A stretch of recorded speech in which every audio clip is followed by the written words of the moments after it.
First, for our sand, we used just our plain basil paper, and we're going to go ahead and tear the edges of the paper for the top of the sand. And then let's do some inking. And for our inking, we're using our Tim Holtz Distress ink. We're using the tea dye, the mustard seed, the brushed corduroy, and the antique linen. And together, using these colors, we're forming some great base color for the sand. And just ink the paper a little with that. Add just a touch of the brushed corduroy because that is a little darker. For the yellow part of the sand, we're going to use a little mustard seed. And then lastly, ink it with a little bit of the tea dye. Next, we're going to do the same thing to our little castle here.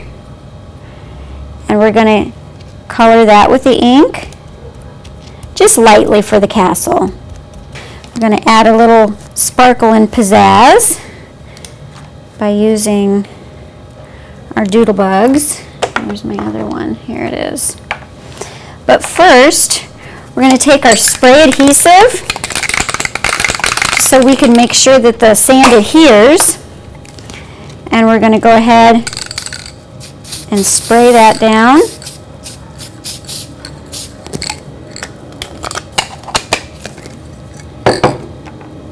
We're going to start with our yellow little sparkles and go ahead and lightly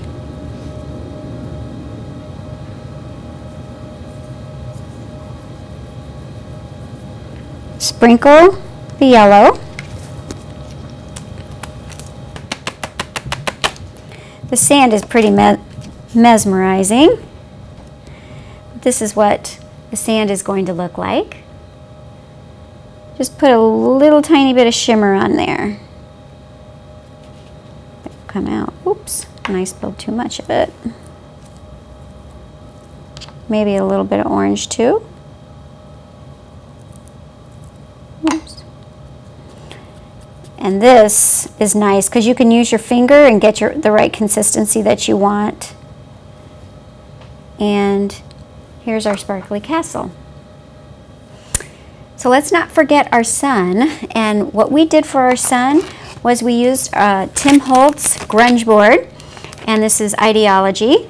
And this comes in lots of different sizes of shapes of circles and squares.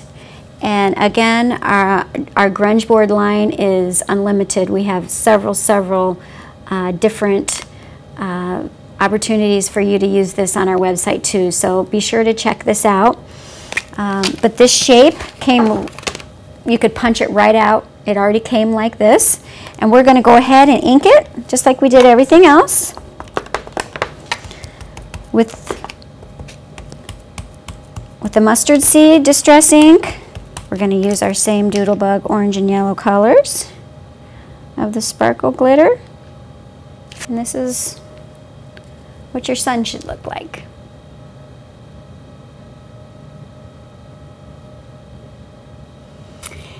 Now that we finished all of our glittering, our sun and our sand and our castle with our sugar coating Doodlebug glitter, which is so awesome, we're gonna go right into using the Cuttlebug and cutting out our letters that say soak up the sun.